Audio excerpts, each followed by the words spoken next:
Well, I know it's been a while since I've done the last Monkey Steals Peach podcast, but finally able to catch up with it again. So today I've got the pleasure of talking to John Eusebio, who's been living in Taiwan for a very, very long time. And he's a student of Sheng, who was a very, very important figure in Mantis in general, but particularly in Taiwan, in getting Mantis established in Taiwan. So without further ado, let's go over and hear what John had to say. So I thought to begin then, John, because you've been living in Taiwan since what, like the early 90s, right? No, I actually came here in 1980. 1980? Damn, okay, that's even Right. longer than I thought. Like living full time, or? My story is that I was actually born in the Philippines, and then the economic situation there was deteriorating during the middle part of the Marcos era. Yeah. So when I was 8 years old, my maternal grandparents, they arranged for my mother, sister, and me to come over to Taiwan. So the 1980s. So I stayed here for about, I would say 11, 12 years. And then I moved to the United States, to Seattle, Washington. Oh, so you pretty much grew up in Taiwan then? That's correct. Okay, and were you doing martial arts back then? That was the latter part of my stay here during that first time. That's when I met Sheng. That's when I started training. So at that time, during my first time that I trained with him, that was in the later part, like 1989 or so. Yeah. Ah, okay. So and then you moved to the States, and then right. So, yeah. back to Taiwan. So, right, and then I decided, got hooked with the martial arts bug, so decided to continue my training with him. Yeah. Did you train anything else while you were in the States as well? No. Oh, yeah, I did actually. Yeah. Well, I met some teachers there. At that time when I moved to Seattle, that was in the early 90s. Yeah. So, you go around. Well, I mean, it wasn't like today. You have mostly mixed martial arts, right? BJJ or Brazilian Jiu-Jitsu. Back in those days, you had these Chinatown schools. Yeah. Yeah. But I didn't go there. I was looking around, and then I went to this place. It's called the Taoist Studies Institute. Yeah. And I was impressed with the teacher there because he spoke Mandarin. It's like, oh, okay, this is a different guy. He must know stuff, right? Because he speaks Mandarin. Yeah. He asked me who my teacher was, and I said, oh, it's Sheng 老师. Oh, 螳螂拳, 我知道他. He knows. He said he also trained in Taipei, and I said, oh, okay. And he said, oh, come to my class, come to my children's class. Yeah. So I went to his children's martial arts class, and then I showed him some stuff, and he says, hey, why don't you teach art class? Oh, nice. Oh, so you actually like teaching in America then too? Yeah, right. Yeah. Okay, well that's getting ahead of the story though. All right. Yeah, well, you were asking me about Taiwan. Yeah, so I first came here in the 1980s, and I pretty much grew up here. But the place that I grew up, it's a place in suburbs in Taipei. It's called Tianmu. It's more of it's back then it was known as a foreign enclave. So most of the people that lived here were, foreigners. So that's where the international school was close by. And so you hang out with the foreign kids, expatriate community basically. So Oh, yeah. even though I lived in Taiwan, I didn't really know the Taiwanese culture or the Chinese culture. I didn't really mix with the except for local kids. Sometimes you get bored, and then there's some neighborhood kids playing dodgeball, and I would play with them. Yeah. That's when I got to pick up a bit of the Mandarin. So yeah. And how did you then meet Master Gao? Yeah, so like I said, I was living in the what is called the expatriate community, and every day after school I would play video games. That's pretty much what I did, play my Nintendo, right? And then one day my uncle came to our house to visit, and he was, watching me and looking at me and saying, hey, he asked my mom, says, hey, your son, what does he do all day? Mom says, I just, he likes to play video games.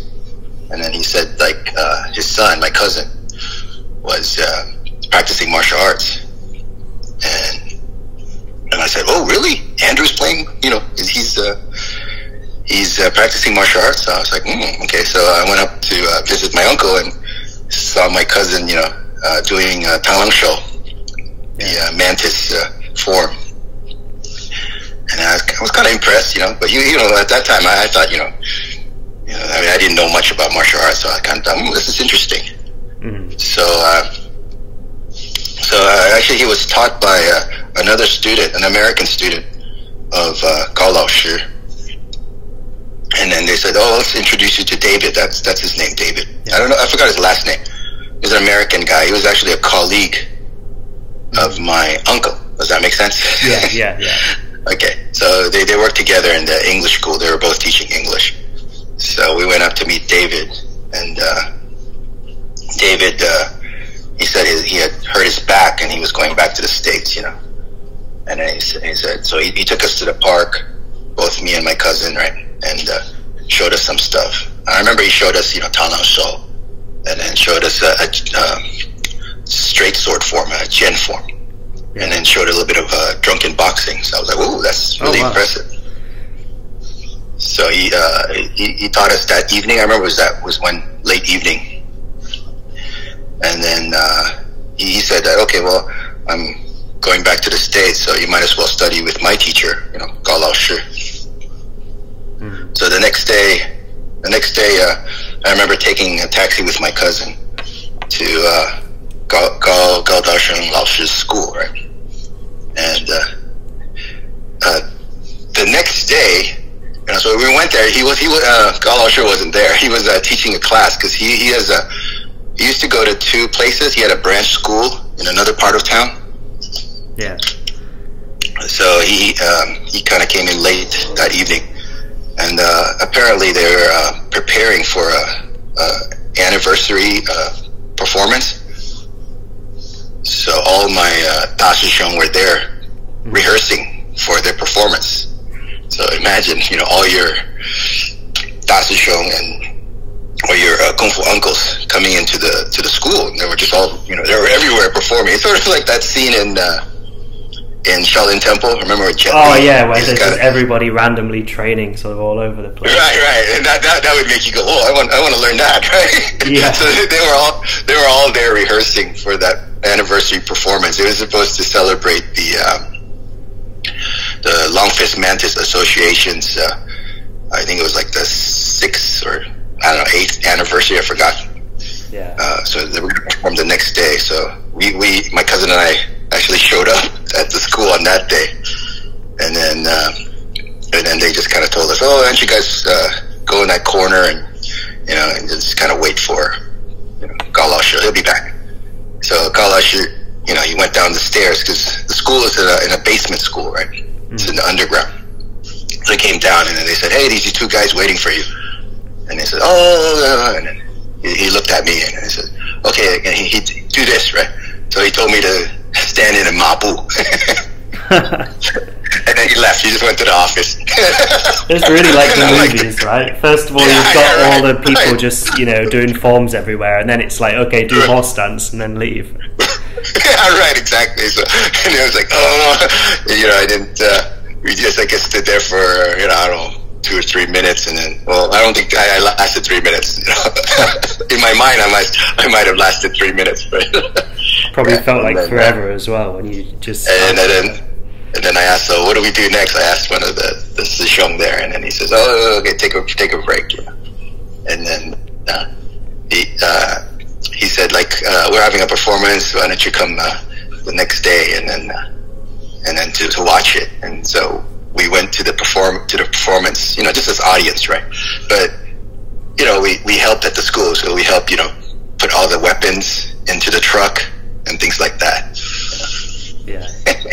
That's probably a good way to sort of get in there with them as well, just go along and help them carrying everything. Right. I call that, I would say, paying your dues, right? Yeah, exactly. Yeah. not money, because, some foreigners, when they come to Taiwan to learn martial arts, they expect it to be like in the West, you pay your tuition and then, teach me everything, right?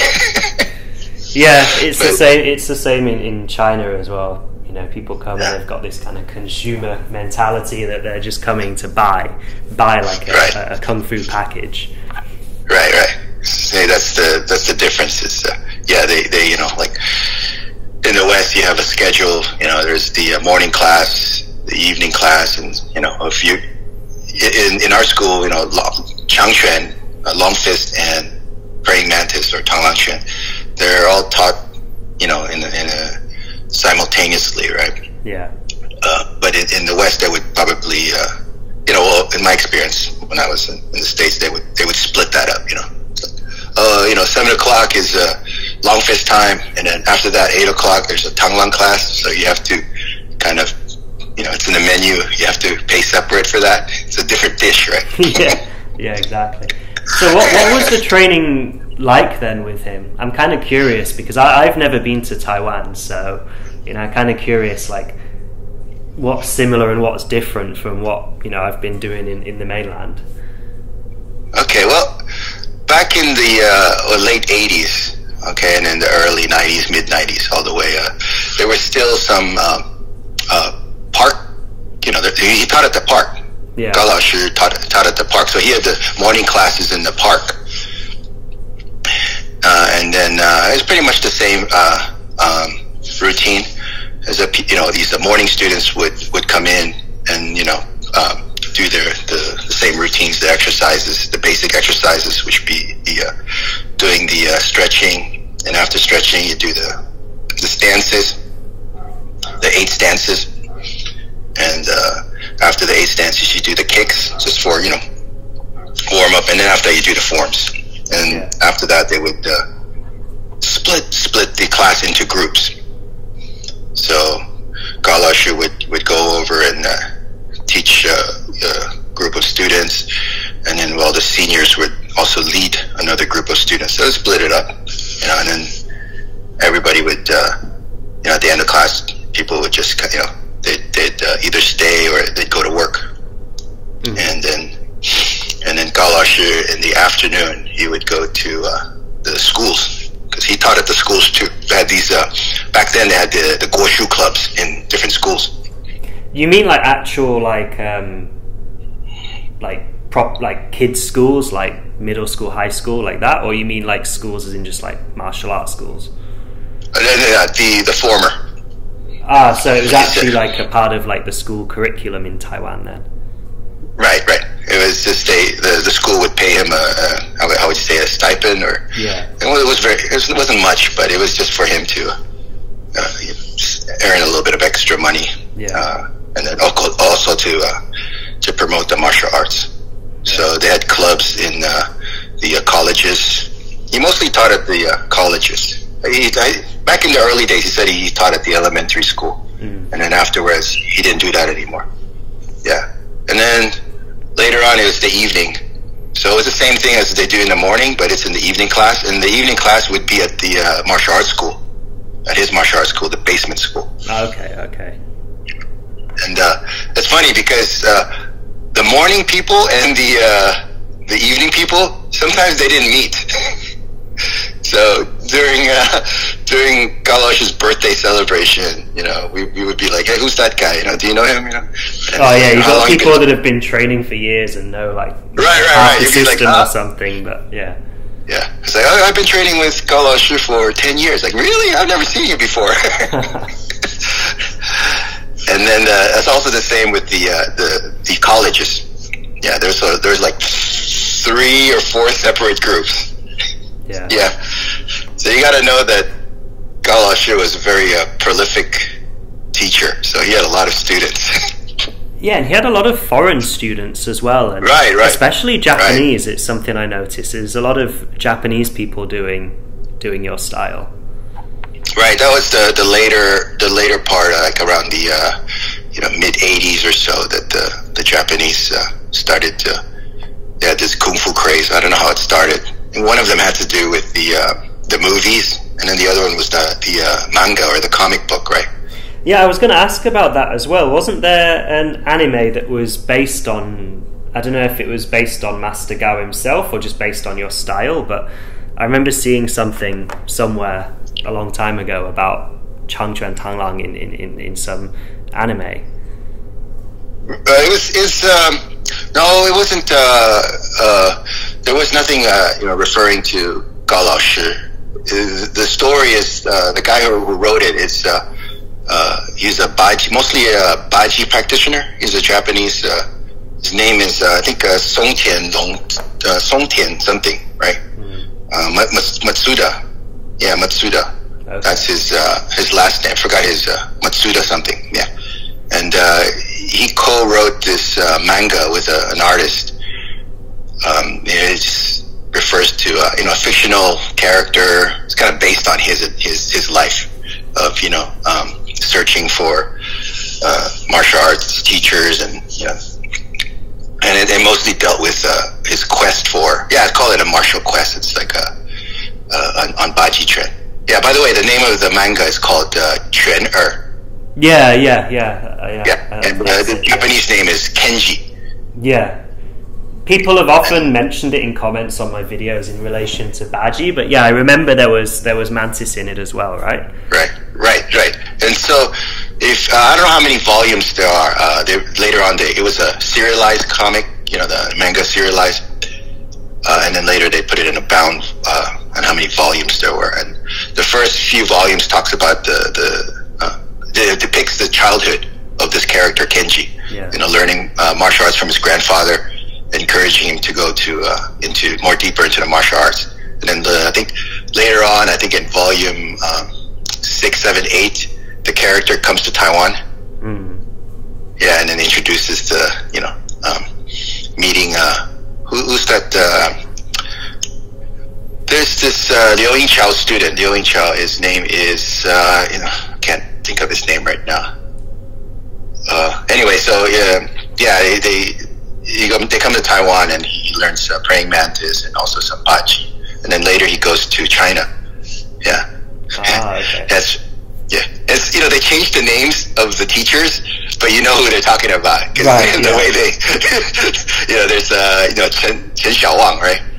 Yeah, it's a pretty small community, so it's pretty obvious when you so he goes to Chen Village, he goes to the Shaolin Temple, and things like that. Yeah, so it was very popular in Japan, and then later they released translated versions of the manga. Yeah. So we had lots of Japanese people coming in, and every day you'd go to school, and then there would be this Japanese guy, and then he says, and I asked him, why are you here? And he says, have you seen this manga before? Oh, okay, trainer. Yeah. So that's the thing with martial arts, right? Yeah. Movies and books, maybe they have an influence on people. Yeah, I think almost everyone you speak to, how they got into martial arts, it usually is because of movies or some related thing. Yeah, this was the days before YouTube. Yeah. So movies, most people quote Bruce Lee, things like that. Yeah. So we had a lot of foreign students, and like you said, mostly from Japan. Yeah. And we also had French students, a lot of French students, and those from Belgium. Yeah, that's actually how I first came to know of your style, was some videos from some French and Belgian people on YouTube. Right. Yeah. They later invited Gao Lao Shi to go to Japan to teach seminars. All right. So every year he would get invited, and then there was like twice a year that the Japanese would send a group over to Taiwan to train. Yeah. So you now have like full-on sort of branch associations in Japan, I'm guessing then. Right.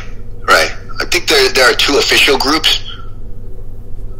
There are two official groups. One is in Kyoto, and then the other one is in the Fukuoka, Sasebo area. Yeah, there are the kind of what you call official branches there. Yeah. Okay. And then there are some other ones, other practitioners who kind of have their own students. Yeah. So going back to the training with Master Gao, what's your Mantis curriculum like? Which forms are sort of your more commonly done forms?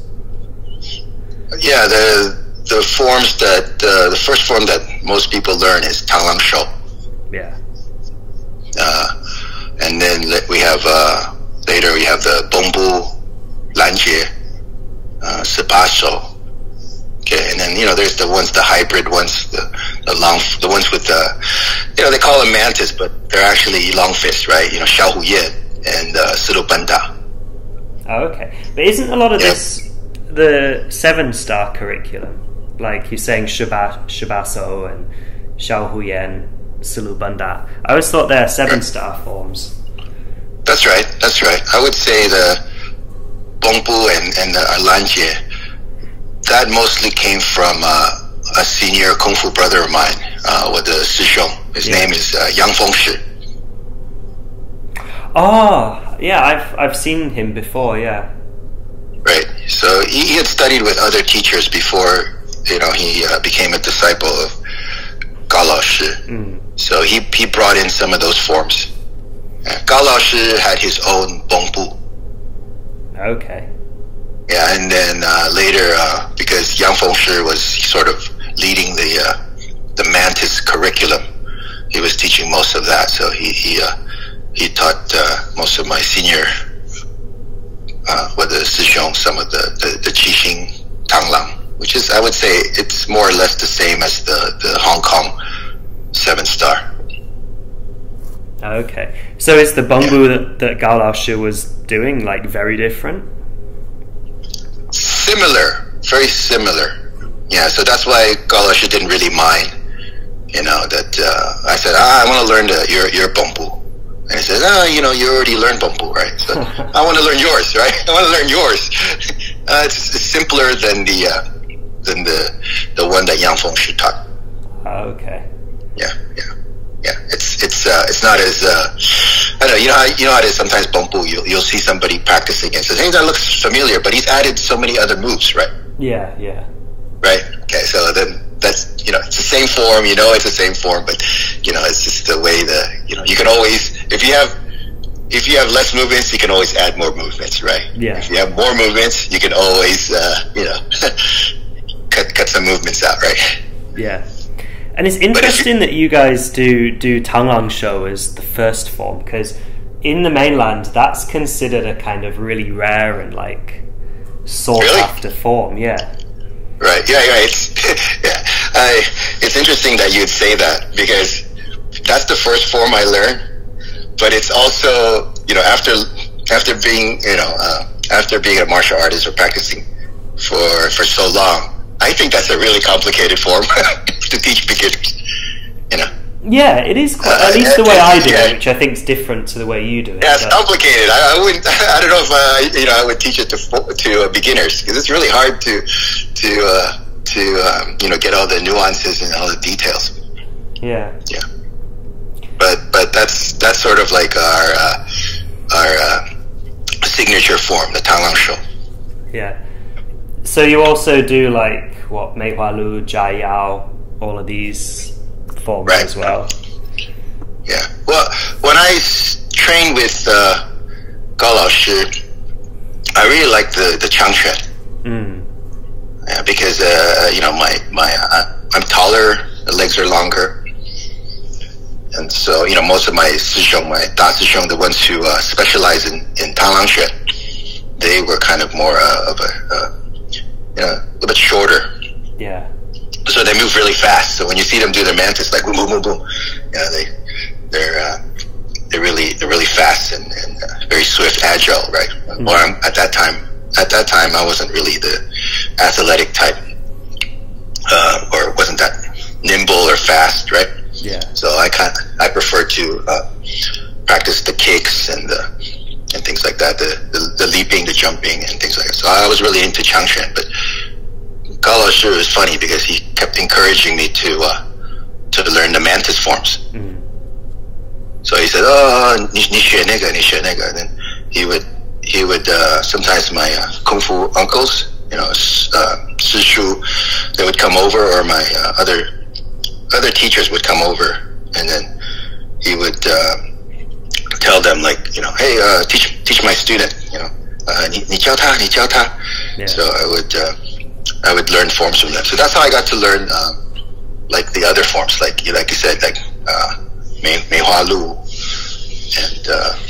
and Ba Zhou, Zai Yao. So it's from other teachers that Gao Shi would ask me to learn from them, and then let her teach my other the Shidi and things like that. And those guys were like also from the same lineage, or like also Mei Hua Tanglang, or? Yes.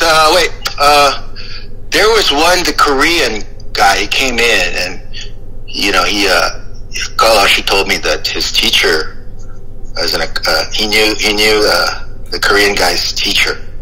Yeah. He said that, I know him. We were classmates in Qingdao. So I assume, I didn't really say much. Yeah, I assume it's from Qingdao, Guoshu Guan or something. Right. And so, okay, he just told me to learn, can I say Bazhou? Okay, so I learned it from him. So at that time, when I'm a Changquan guy at that time, so when I learned Bazhou, I was like, oh, this is really weird. Yeah, it's about as opposite as you can get to Changquan. Right. I didn't know, how prestigious the form is, because at that time, I've never seen the form. I know about it. I mean, kind of curious, like, oh, what's 8 elbows? But when I was learning the form, I thought it was really, really strange. But over the years, now I appreciate it more. Yeah. And so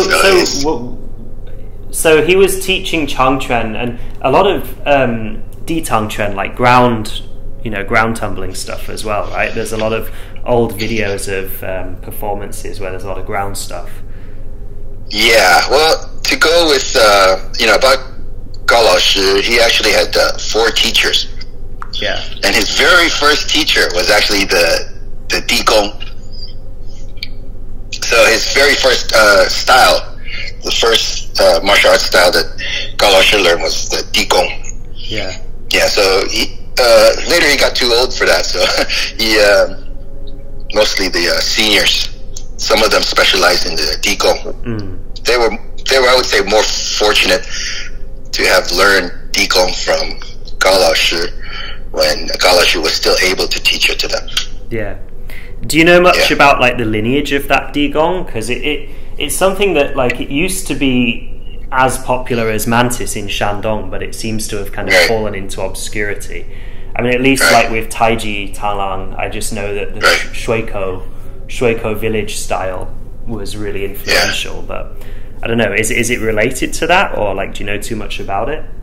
No, not so much. Only the little bits and pieces that Gao Shi told us. Like he said, like when he was in the village, there was the teacher. His name was. He kept telling us, "Oh, Fang Zongqing." Yeah, that's his name. Fang Zongqing is the teacher.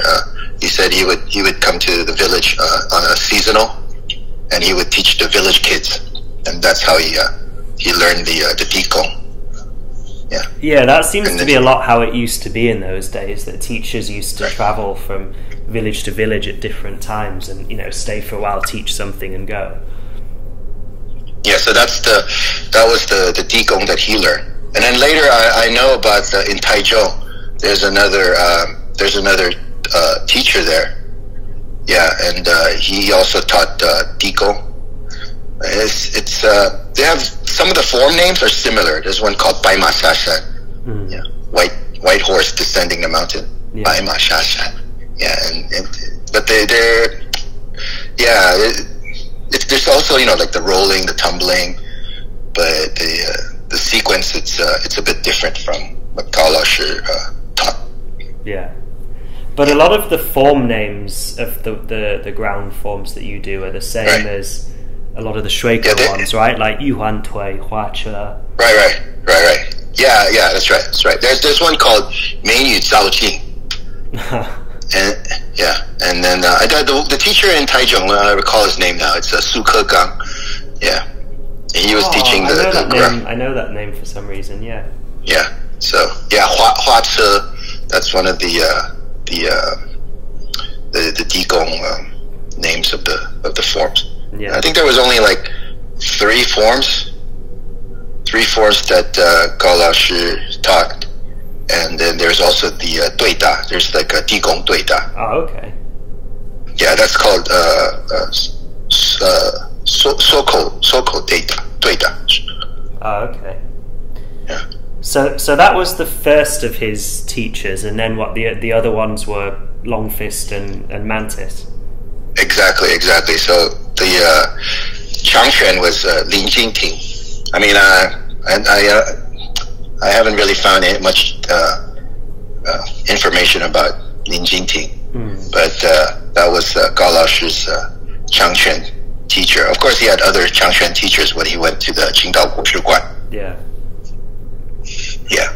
Like, I think Changquan's another one that's sort of really declined a lot in the mainland that you just don't really see much of. Like, I mean, you see a lot of the forms, but you don't see like people really sort of having any understanding of it anymore. Whereas back in those days, it was, like I say, with the Ditang, it was a really big thing.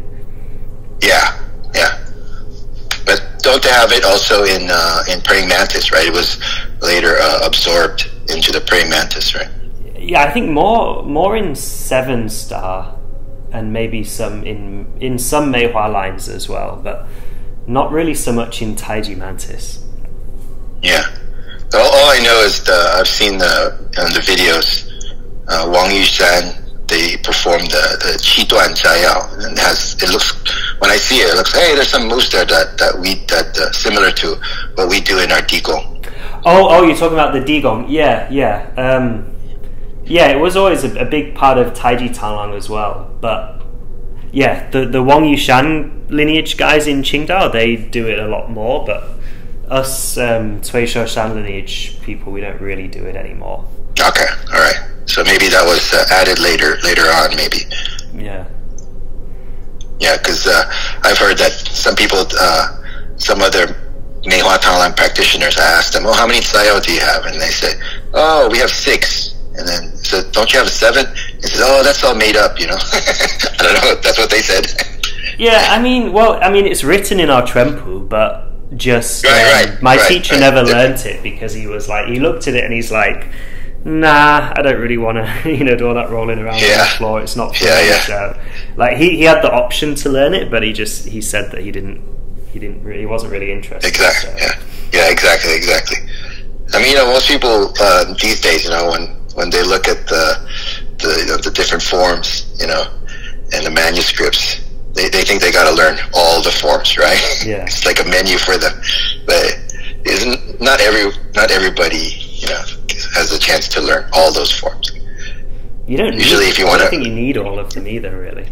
Right. You just specialize in maybe 2 or 3, and that's pretty much it, right? Yeah. So, what about his Mantis lineage then? From what I understand, it's from Liang Jingchuan, which is Liang Chuishang's son, but I'm not too sure from there to Gao Laoshi how it goes. Yeah, so at that time there wasn't much communications, because of course martial law, you couldn't, didn't have communications with mainland China, so there wasn't like now we have exchanges, right? Yeah. So the information, it's mostly derived from older folks who hadn't been back for 40 years. Yeah. So whatever it was, that was in their memory, right? So who was your teacher, and who was your teacher's teacher, and things like that. And sometimes they didn't like to be asked those questions, right? Yeah. But anyway, so about the lineage, It wasn't later, when you had the internet and you had exchanges that I finally got to learn. Oh, okay, so who's the teacher of who? So the lineage, starts from the Liang Sheng, right? Yeah. And then, like you said, Liang Zhongchuan or Liang Jingchuan. Yeah. I don't know. It's I just see the last name is the same, the surname, right? Liang. So I assume, okay, that might be their Liang Xuexiang's son is Yang Jingchuan, right? Yeah, that's right. So I'm not really sure about that. I assume that he's the son. And then after Liang Jingchuan, we say that Huang Yongkai or Huang Yunkai is was his student. And then after Huang, you've heard of Huang? I think it's it's not Wang, because they list him as Wang Yong. Yong is forever. Yeah, I think I heard it as wrong. But this is the thing with the Shandong accent, is the R and the Y always get mixed up. Exactly. Okay, so there's three now. So there's like Huang Yongkai or Huang Yunkai, like clouds, right? Yeah. Yun, and the other one now you say is Huang Rongkai, right? So which one it is, I don't know. And then in our lineage, there's Huang Yongkai had 3 students, and probably had more, but the ones that are listed, it's like Yu Jinyuan, like Yu Hai de Yu. Yeah. And then there's another one, Ling Shi Qian. I don't know too much about them.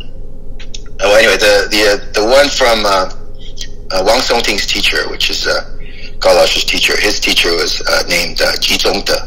Yeah, he's quite a famous one. I heard some stories about him fighting like late-time matches in Shanghai. My teachers talked about I was going to mention. Yeah. So yeah, I was going to mention Shanghai.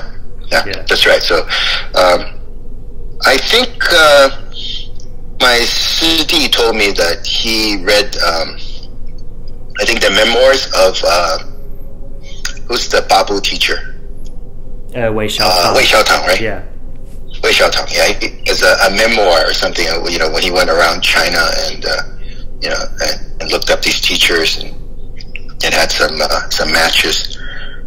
And I think he talks about meeting, I think, or seeing Ji Zongde in Shanghai. I think at that time Shanghai had this Shandong Huiguan.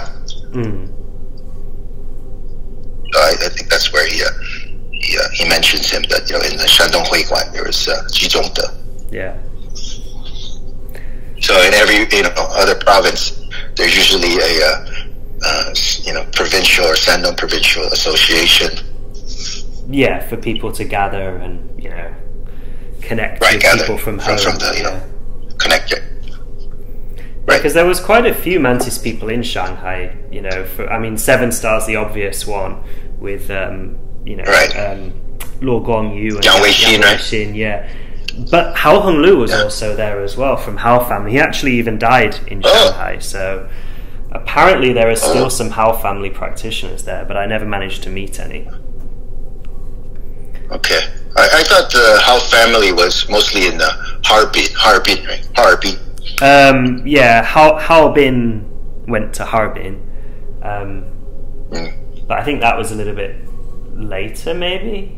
I'm not sure. But Hao Honglu, it's pretty documented. He spent his last years in Shanghai and apparently had some students there, but I never managed to track anyone down. Okay. Yeah. And then there's also the Beijing area, right, with Ma Hanqing's teacher, right? Oh yeah, the Ma family Mantis in Beijing, yeah. Right. Yeah. That's another one. So yeah. So what was Gao Lao's story like? His story I think is really, really interesting in itself, because he was a big part of great change in China and everything. Like he was born in Qingdao. He was actually born in Qingdao, he from what I heard, and then I actually confirmed it with him. Asked him, "Oh, okay, in this, sometimes people write things, and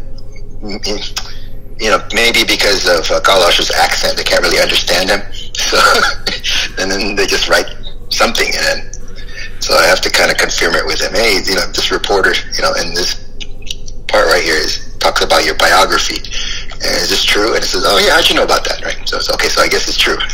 Yeah. So he anyway, so he's born in Jimo County, right? Yeah. They call it Jimi, in Shandong, in that area they call it Jimi, but Jimo County. Okay, I don't know if it's true or not, but they said that Wang Lang was actually from Jimo County, right? Is that true? That's like one of various accounts that I've heard. So right. Anyway, so he was born there, and then his father was a blacksmith. Was a blacksmith, and then he started from the village. He started learning, like I said, the Dikong, right? Yeah. Then later, he when he was I think in his early teens, he moved to Qingdao. Yeah, Qingdao. Qingdao at that time was renowned for many martial arts schools. Yeah. And that's where he actually started learning the long fist, right? Okay. And during the daytime, he would work in a matchstick factory. So that's 很苦, Yeah. 生活很苦. So he worked in making matches. And then later he got into the I don't know if, I forgot what the test was. I didn't ask him, but he got into the Qingdao Guoshuguan. So he originally went there like as a student? Sorry? He There's a lag, sorry. Oh, sorry, yeah. I was just asking, he joined it as a student or just went there to teach like straight away? No, as a student. Okay, as a student. So he told me that the first time he met Wang Songting, his teacher, was actually in Qingdao, but he didn't really study with him formally. He wasn't really a disciple. He was just a student. Okay. Because Wang Songting was one of the teachers for the at the Qingdao Guoshuguan. But you gotta remember that Qingdao Guoshuguan had spread in different parts of the city, right? Yeah. 第一练习所, 第二练习所, and it's usually headed by one or two people. Yeah. And then so anyway, so that's where he was in Qingdao for a while, and then he also said he trained in Laoshan. Oh, okay. What did he learn there? And I asked him. He said, I asked him, like, oh, so what did you learn there? Yeah, exactly. And he said,我练那个拍打, the body conditioning, the hard qigong. Yeah, so like the Luo teacher stuff. Sorry, there's a lag. There's a lag. Yeah, sorry. I was just saying like the Luo Hangong. 三会九传 Luo Hangong. He didn't call it Luo Hangong.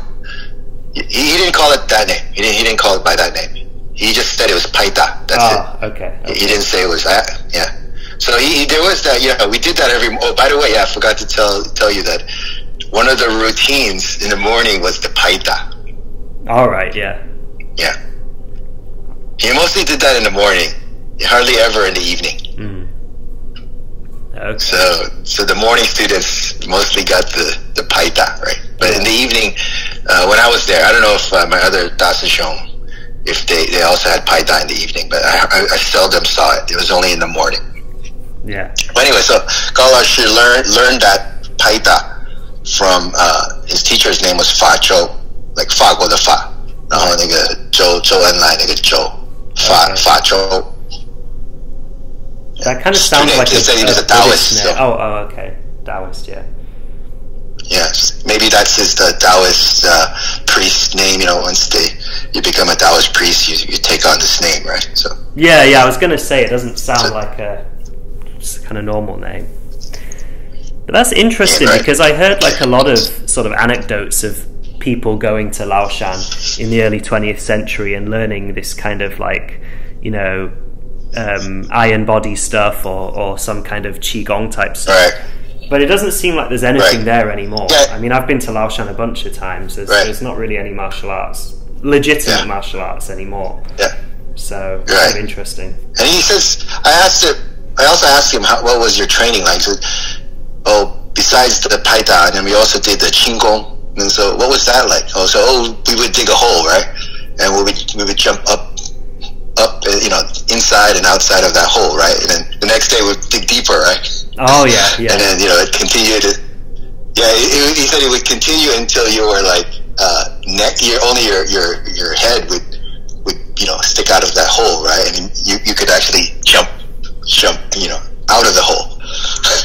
Yeah, so Yeah. it's not actually, Qinggong's not actually the ability to fly, it's just you can jump really, really high. Jumping, basically. right? Jumping, leaping. Yeah, you can say you can leap, basically, height of a person.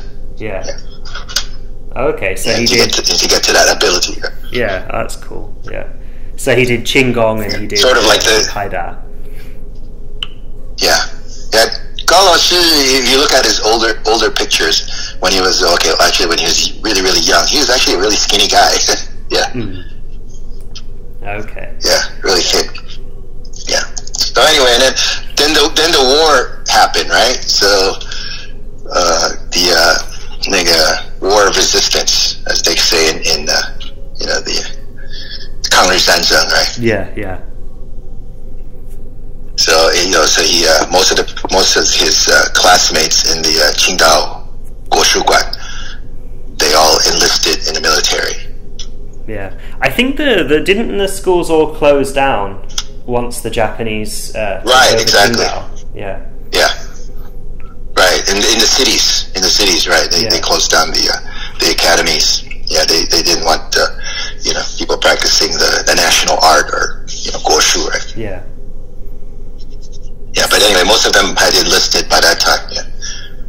Yeah. So he joined the army as well, didn't he? Right, he did. He was mostly attached to the guerrilla units. Oh, okay. Yeah. Yeah. So usually I don't mention it so much in interviews I've been interviewed once, and but this was with in Japan, in Okinawa, and they tend to wince when I talk about the Japanese, the war, and Gao Laoshi's involvement in the military. So they kind of wince, like, because he killed quite a lot of killed quite a lot of Japanese. Yeah, I mean, it happened though. So yeah, he doesn't brag about it. He doesn't like say, I killed how many people. It was just sometimes out of the blue because we've been drinking, right? Yeah. Yeah, and he'd be really, really drunk, and then something will, in our conversation or something, he'll just he'll just talk about, like, oh yeah, when I was went back to my home village, and we would come out at night. He'd say that's when they were very, very quiet, and then they would have their the Shaokan Dao, that one, that big knife. Yeah. Yeah. So that's one of the things that he taught was the big knife. Yeah. Ah, which he actually used. They would, for real. Which he actually used, right, for real, right. That's pretty crazy. So, yeah, we kind of think it's very odd that having done that during the war, and then afterwards, later on, decades later, he would be going to Japan, to teach martial arts there, right? Yeah, teaching the same techniques. Right. Well, actually, they didn't want to learn it. Oh, right. Well, yeah. Okay, that definitely makes sense. Yeah. They pretty much learned everything. They pretty much learned everything. They've gone through the whole curriculum, except for that sword form. Somehow, they don't really want to learn that form. Yeah. So, considering then that he was actually like using the broadsword for real, did he have any like special training methods for it besides doing the form? Like practicing cutting or? He said that he learned the form. It's basically I think it's the same. Well, we showed him the book, the one. It's who was the Bagua. He was one of the teachers in Qingdao. Gong Bao Tian? Yin Fu's son. Oh, okay. I didn't know Yin Fu's son was in Qingdao. All right. Yin Fu's one of his sons. Yin Yuzhang. Okay. Yin Yuzhang. Yeah. He was the one who came up with that form. Okay. Because there were several versions of that. You know, the Da Dao Dui, right? There was the Da Dao Dui in Dongbei, and then there was like the Da Dao Dui in Shandong. Okay, so there were several groups, and several. They assigned different coaches to teach, you know, whatever army unit. So the one in Qingdao, he learned that the standardized form that was developed by Yin Yizhang, who was Yin Fu's son, right? Yeah. Yeah. Okay. So that form is made up of 40 movements. Yeah. Yeah, they call it shi dao. Well, my Mandarin, my pronunciation, shi dao. Or sometimes they call it the 千卧小砍刀. This is not a nice name, you know. 千卧小砍刀. Yeah, all right. But I mean, was he teaching like, you know, how to actually cut with it and stuff as well? Then I mean, I guess when they're in the army, they're just doing a form. Yeah. Anyway, so when I was learning the form, he would look at me, you know, in the wuguan, and he said, you know, you should do it like this, right? And once he started teaching you the technique, you know, and he would deflect, you know, okay, let me cut this way, and he would deflect it. And it's pretty scary the way he looked at you, you know. Yeah, yeah. The way he stared is sort of, he had that, you know, the sachi, and I was like, oh, right, yeah, yeah. So, you know, he would rush at you and like, whoa, and seems like he was gonna really cut your head off, you know. Yeah, you can tell it's someone who really knows what they're doing. Right. So it's basically, you know, the form. He would teach the form, or we would go through the form, and then he'd come over, and then say, oh, you're not doing it right, or something. And he would just, okay, you know, attack me, right, and then that's it. You know, it wasn't like step by step, you know. It's just out of the blue. He would. Yeah. Whatever, you know how the traditional teachers, out of the blue, they would say. Yeah, that's sort of it wasn't like a systematic. Well. You either got it or you didn't get it. Yeah. Yeah. That's pretty much my experience in mainland as well. It's very sort of eclectic all over the place. Yeah, it could get frustrating for some people because you're always constantly waiting, right? Yeah. They don't have a manual. It's like, well, A, and then this next one is B. You know, well, with Galashu, sometimes he would teach you D and then F, and then or you know later Z, and then what happened to A? What happened to B? Right? Yeah. That's I forgot, right? Yeah. You have to. Yeah. And then you have to sort of put it together, put the pieces together in your own mind. Right. So that's how it is. You know, that's the traditional way of teaching, you know. Exactly, yeah. And then how did he come to Taiwan then? I suppose being in the army, you know, serving under the KMT, right? Probably. Right, he was in the military, and then another war broke out, right? The Civil War, right? Yeah. Yeah, so of course he's very much into the Kuomintang side. So he joined that part of the two separate groups, right? Mm. So he was in the army, and then of course they started retreating more to the south. So he left his family and his young son behind in the village, right? Mm. And then retreated with the Kuomintang to the south. They kept going south. Then he finally got to Hainan. Yeah. Hainan. Yeah. He had a story one time. He told me that, you know, he said Hainan is quite small, and then he said that it was the first time he ever saw a pineapple tree. An apple tree? No, a pineapple tree. Oh, pineapple. Sorry. Yeah, I was going to say because apples are a big thing so in this is Shandong. pineapple. Yeah, it's the South, right? So that's he was just saying that he'd gone to unfamiliar area all the way down south where it's warmer, hot, and then he was saying that it was the first time he ever saw a pineapple, and then at that time he said they were really, really hungry. Yeah. The military, they would like. He said there was one guy who got a chicken, and everyone was chasing him, because they were that starved. It's like, hey, give me that chicken, So, and then he said, like, he was so hungry that when he saw the pineapple, he didn't know how to eat it. How would you do? So he just bit into it, which he said was so stupid, right? Straight into the spikes and everything. No, right. He's like, oh, what's this? Anyway, so that's what his story was. And then later they retreated from Hainan. That was the last time he was in China before they opened up again. He took the boat to Kaohsiung. Yeah, so this would have been what, like 1949, pretty much, when the communists took over. 1949, right? Exactly. The story is that he told his grandson about this story about his when they were retreating. His grandson told me, he's like, oh yeah, something else. And then he said when they were in the boat, there was like gold bullions, like gold bars. Yeah. And people,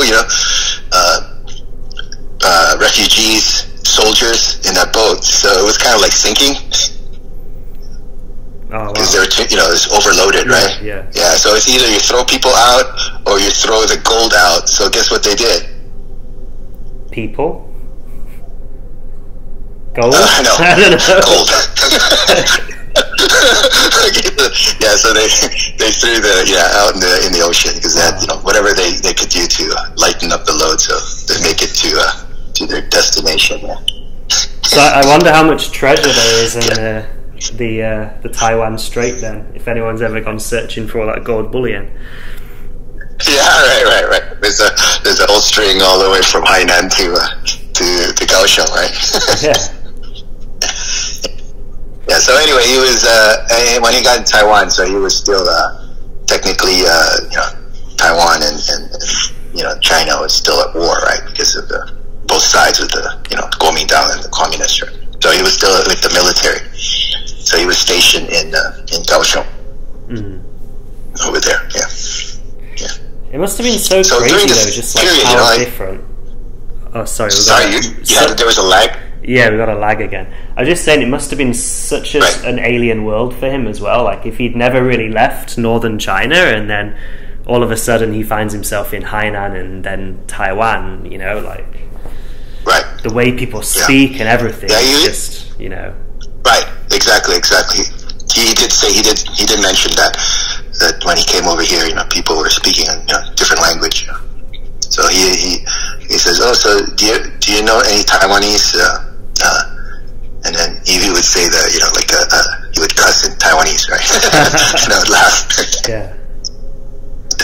That's pretty much what I know. He said that. Nice. Yeah. So in a way, he said that in one conversation I had with him, we were kind of drinking, and he said something that, so he said too many people die, like what he saw too many people die. Yeah. And then like he said, especially in China, he said like really, really good teachers or martial artists, they died in the war. He said. So kind of sad. So you think about all that was lost during that time, not just the property. It was also and during that period, you think about it, from 1937 all the way to 1949 or so. That's such a long period of nobody really settled down. Yeah. Did the people really practice? So you got to think about that, right? Yeah. They were just busy surviving, right? Exactly. Yeah. So it's a very tumultuous period in Chinese history. Yeah. And then there were people who actually experienced that. Yeah. Then after after 1950, there was sort of like, who is the rightful heir of, like the one who represents China, right? So, Taiwan, the Kuomintang, or the Chinese people here were saying, oh, we kept the traditional culture, and over in China they would talk about, like, oh, you guys, you lost everything. It's not the, there would be this bad mouthing between them, right? Yeah, and that's a debate that still sort of goes on to this day, I think. Yeah, it's still lingering there. Yeah. And especially within martial arts as well. That's probably the one place where I see this discussion still really going on. Is like, who's the true heir? Is it the mainland or is it Taiwan? And Right. Yeah. They say, like, they bring up there was the Great Leap Forward. People were too busy. They had this. They had to make steel or something, so they didn't have time to practice. Okay, yeah. And time to tend the fields, right? So how could they practice? And then later they say, oh, also the Cultural Revolution. They killed all the really great martial artists. Blah blah blah. Right? Yeah, but I mean, wasn't Taiwan under martial law and everything sort of at the same time? I don't know too much about Taiwan's recent history, but it sort of there's a lot of stuff going on as well, right? Right. So the native or the local Taiwanese, the ones that were we're not talking about the Aborigines. They're the really native Taiwanese, right? I'm talking about the ones who immigrated from Fujian. Yeah. So they call them the Benshenren or Bandiren, right? Yeah. Benshenren. And then there's the White Shenren. Usually they separate into two groups. White Shenren would be the ones that came over in 1949, 1950, right? Right. So during the martial law period, there was an incident in Taiwan where it's kind of a sensitive, so I don't want to say something that would upset other people, but there was a sort of like a massacre by the Taiwan, committed by the Kuomintang troops on the locals. Yeah. Where they killed a lot of locals. Yeah, and so that has been a very controversial topic. And then you weren't supposed to talk about that during the martial law period. Mm. Yeah, so there was some conflict at that time between the locals and the new government, which is the Kuomintang government when they took over Taiwan. Yeah. Yeah. So, but martial arts, I don't think that was one of the things that was outlawed. It was actually encouraged because it had to do something with Chinese culture, right? Yeah. So the Kuomintang wanted to promote, for example, the language. They didn't want people to speak Taiwanese, or they wanted people to speak Mandarin. So there was this promotion of the Mandarin in schools. So you weren't if you talk to people growing up during the martial law period, they'd say that during school you would be punished if you spoke in Taiwanese. Yeah, I've heard that. So do you think that this has had something to do with like the proliferation of northern styles in Taiwan as well? Because there are a lot of southern styles like the Taizu and the White Crane and all this sort of stuff. Right. But they don't seem to be very popular or very you don't see them very much. Yeah. Well, when Gao Laoshi, when he was stationed in the south in Kaohsiung, right? And then he said he's been all around Taiwan. Like as he moved further north, he would say, "I was in Taichung, I was in places like that." And so there are a lot of the soldiers that came over here. A lot of them had martial arts skills. So they would get into fights with the locals, and so they kind of set their reputation as very skilled martial artists. So you understand that, right? Yeah, so, yeah. So they kind of had scraps. I would say they had scraps with the local martial artists, and they kind of proved their ground. Yeah, they proved their worth and yeah. Yeah, their worth. Right. In fact, Gao Shi he's a known street fighter. So. Oh, okay. Yeah, he's got a reputation. Right. As being more of a street fighter. Yeah. Nice. Yeah. So then there was this, from what I understand, there was a system in Taiwan. The government were like making the schools register, and so that's, from what I understand, that's why your school is called Changquan Tanglang, not Meihua Tanglang. Exactly. Yeah. Because that leads to a lot of confusion. Maybe you could explain that a little bit. Yeah. Well, back before during the 70s, before the 70s, they had many martial arts schools in Taiwan. Okay, so martial arts schools are called Guoshuguan, right? So there's two types of Guoshuguan in Taiwan. One is the bone setting. Okay, so you say, Guoshuguan, are you there for, to train in martial arts, or are you there to train in bone setting, right? Yeah. So there's two types. Okay, anyway, so we're talking about the martial arts, the actual Wushuguan or Guoshuguan. So there are many of them. So the government set up the Guoshuhui, which is the Chinese Martial Arts Association, right? Guoshu Association. Yeah. And they wanted the schools to register.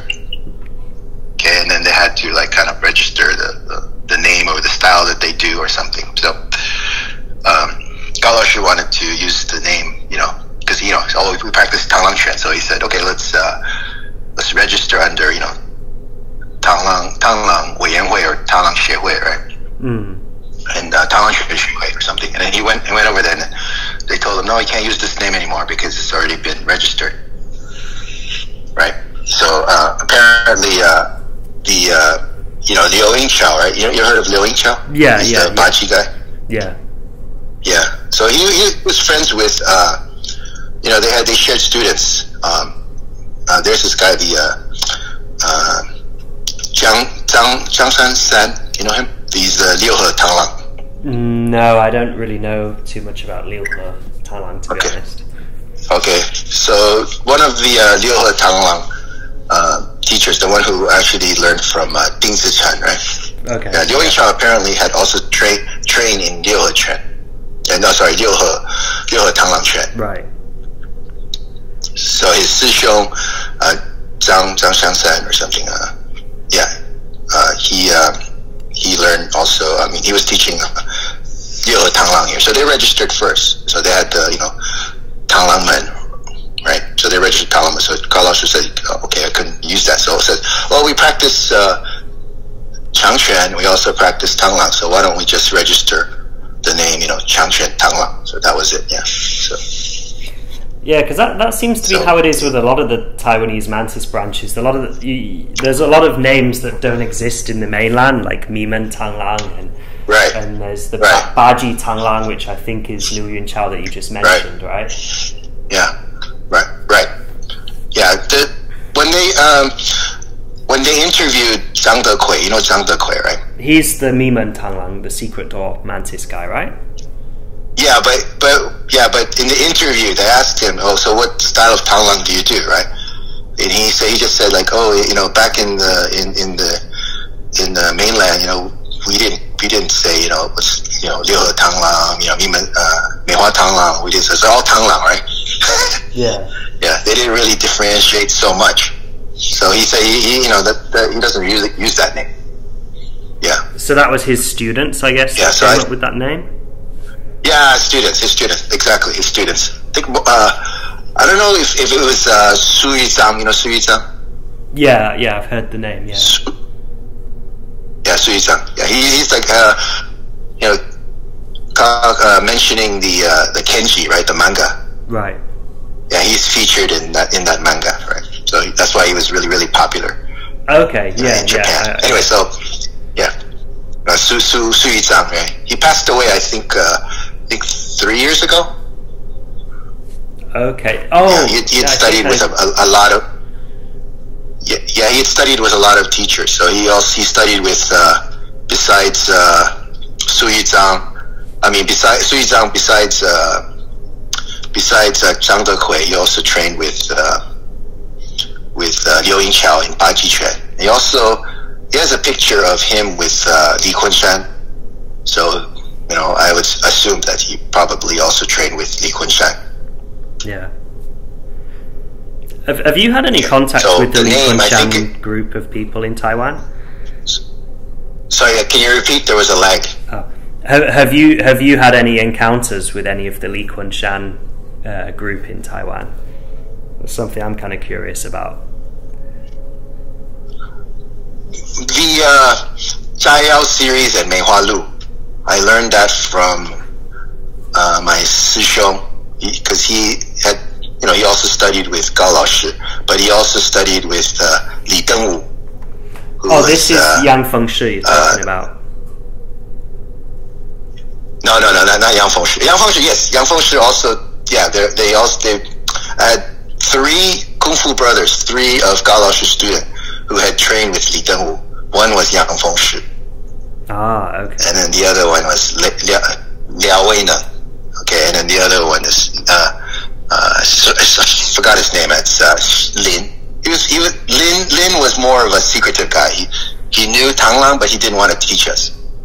He wanted to keep it to himself, you know. Oh, fair enough. You've seen those types, right? Yeah. Yeah. So, and then Yang Fengshi was also kind of like that. You know, he's kind of like that. He didn't really want to teach the juniors. But then Liao Weineng, you know, he was much more open. You know, he told me when when Kalash asked him to teach me the Meihua Lu and the Zhai Yao, he said that Liao Shishong told me that, you know, he said before I forget these, you know, I better pass it on to somebody, right? Yeah. So anyway, so that's he was the one who told me that. Okay, so he studied with Li Dengwu, right? Who's Li Kunshan's son. Yeah, apparently, he said that he went to search Li Kunshan. He already passed away. Li Kunshan already passed away, but he went to see one of his students. I don't know which student, who it was. It could be Cui Wei Guo. There's another one of Li Kunshan's students in Taiwan, and he said it was his Zhai Yao was, to put it, you know, in his words, he said that he was kind of disappointed that, you know, he expected, you know, something from that, but he said he wasn't, you know, very impressed with what they were doing.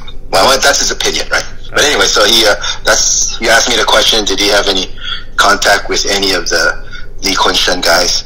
Yeah, the person who taught me the Meihua Lu and Zhai Yao was Liao Weineng. Yeah. Okay. And he was a student of Li Dengwu, who was Li Kunshan's son. But he was telling me that he might usually, you know, when you have the son is not really taught by the father, right? You know that, right? Yeah. Usually. Yeah. So he thinks that Li Dengwu probably didn't learn from his father. He probably learned from, I don't know, maybe I can't really you know, pinpoint who he learned from. Yeah, but I think that's often the case with a lot of things that I've seen. Like, you look at Hao family, you know, Hao Bin was doing, maybe this is a bit of a controversial statement, but whatever, it's my opinion, so I'll say it. But I mean, the stuff that Hao Bin was teaching, I think, was very different to the stuff that his father and his grandfather were doing. It's like old Hao family style. So, you know, like you say, I think people tend to not really learn so well under their own parents, so they get sent to learn from someone else. Right, exactly. Yeah. I have Kung Fu brothers who are like that. Hey, teach my son, you know. It's like, why don't you teach him? You know? It's like, oh, you know, I don't have patience, you know. Yeah, exactly. And then, you know, yeah. My wife does martial arts too, and she doesn't want to learn from me. You know, her teacher is my Sishong, right? Right, yeah. There's a saying, like, it's not about martial arts, but you might have heard of it, like, 富不过三代.我也听过的。 I guess it's the I heard same of it, thing, yeah. right? Wealth doesn't Right, doesn't wealth go doesn't get beyond passed like on the third through, generation. yeah, Right? yeah. I was trying to think how to translate it. Yeah, Right. Yeah, that's what my my students. I also tutor. Most of my students are from wealthy families, and their parents are highly educated. They're the second generation, right? They educated in America, and I said, well, your English is better than mine. Why don't you teach your kids? No. You teach them. yeah, exactly. I don't have the patience, and then they'd quote me that, because I want them to be, educated so that they, we'd keep, hang on to the wealth or something. So, okay. And then I would quote that saying. It's exactly. Yeah. And I suppose it's the same with, not just wealth or material possessions. It also has to do with martial arts skills, right? Yeah, exactly. That's why I brought it up. Yeah. Right. Yeah. Yeah. So with Gao Laoshi, his son, because they were separated because of the martial law, and then there was this you couldn't travel to the mainland, so he didn't see his son for maybe 4 decades, right? Wow, that's crazy. And did his son come over to Taiwan when relations were established, or did he ever go back? Exactly. They before the opening, they actually met in Hong Kong. They set up a meeting in Hong Kong. Yeah. Yeah. So I think that's why one of Gao Laoshi's Japanese students was able to travel to Jimo County. Maybe that's why he later on he was much more open to teaching Japanese people, because it was actually one of his Japanese students who facilitated him to be able to meet his son in Hong Kong. So he arranged a meeting.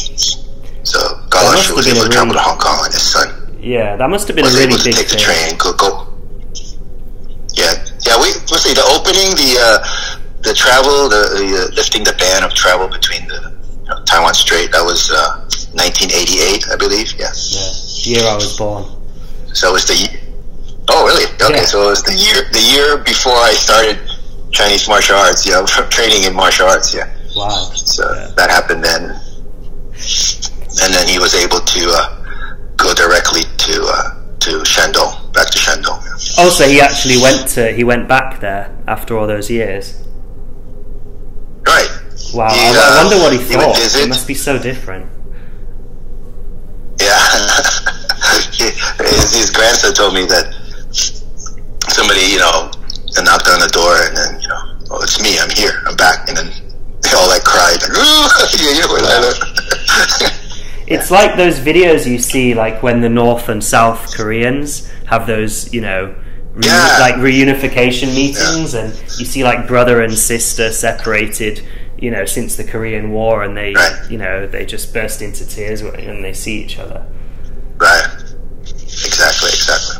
That's what happened. Yeah. Wow. So he would travel. Every maybe 2 or 3 years, maybe you'd go back to China. Hey, you did know that Gao Laoshi eventually, went back to mainland China, or to Shandong, where he passed away there. I didn't know that. But that sort of fits in with Chinese culture, doesn't it? To go back to the place of birth. Yeah, right. So you never. What's that quote where you never leave? The leaf that falls from the tree. Exactly. Doesn't. Right. So that's the year before he died. He just he kind of knew that my Sheng told me he kind of knew that he wasn't coming back. Wow, that's sad. Because because when he told him oh, you take care of the school, okay? And it's he said that gave him some keys and stuff like that. You take care of the students, whatever. So that's heavy. And what year was that? He passed away in I think December of 2008. Yeah, 2008. Okay. Yeah. Wow, I was in Qingdao then. I was living in Qingdao then. Yeah. I mean, I had no idea who he was back then, though. So. Yeah, we didn't know that he had passed away. It was quite a while before we actually knew he passed away. Oh. We had heard news though, because we assumed, okay, I think he passed away. Because each time we call him, his family wouldn't give us much details. Yeah. But it wasn't until like one of my dashi Sheng asked around, and then had somebody go over to Qingdao and asked, and says, "Oh, Carlos already passed away." So it had been like 2 or 3 years. Wow. After, and then finally the family told us, "Oh yeah, he passed away in 2008." So, yeah, that's pretty heavy. So yeah, so like I said, so that's he actually knew that he had to go back. So yeah. One just on a little lighter note. One thing that I always thought was kind of a bit mind blowing to me was all the videos I've seen of Master Gao. He had such a strong Shandong accent, and it was always kind of so weird because he's in Taiwan on this Taiwanese TV show, and yet his voice to me was just so familiar, having lived in Shandong for so long. But yet his experience and his life and everything was just so different from how things are in Shandong. So it's kind of so familiar yet so alien. Yeah, if you had met him, he'd be impressed if you spoke to him in Shandonghua. In Shandonghua. Yeah, so he'd talk to us in his Shandong accent. So I know in Shandong there are different accents, but his is mostly from that Jimo. Yeah, Jimo. I've been to Jimo. It's not too far outside of Qingdao City, like maybe an hour by taxi. Now they said there's a this is kind of a railway, kind of a subway or yeah. Oh yeah, it's all sort of linked up now. You can get I mean, when I first moved there, it took about 6 hours to get from Yantai to Qingdao, but now you can do it in like an hour or so. Yeah. So yeah. Yeah. Yeah. His grandson was planning, having this monument, the bay, sort of for his grave, because he doesn't have a gravestone, so we wanted to go over there to commemorate that. That was before the pandemic, so it was like 2 years ago. I was really looking forward to it, going to visit Jimo, and we also had planned to go to Yantai. Yeah, we were talking about that before. I was saying, go visit my teacher. Yeah, right. So we were going there because we also in touch with Wang Songting's our Shiye's granddaughter, and she said, "Oh yeah, we'll come." She was going to go with us on the trip, so we would go and visit Gao Lao Shi in his village, and then we would go up to Yantai to do some search for maybe some relatives there of Wang Shi. Yeah. Well, maybe the border will open this year, and you might be able to. Yeah, and then the pandemic happened. So that's a bummer. Yeah. Anyway, I think that's all the questions I had. So I don't know if there's anything else specifically you wanted to say, or. Oh well, that's pretty much it. Okay. Unless you have any other questions. No, I think that was it. There's a lot of interesting insights into. You're gonna cut it anyway, so I trust you. So yeah. So thank you for taking the time to do this. It was really interesting. I learned a lot, and I'm sure the audience will as well. Yeah, you're welcome. Thanks for having me. Yep, anytime.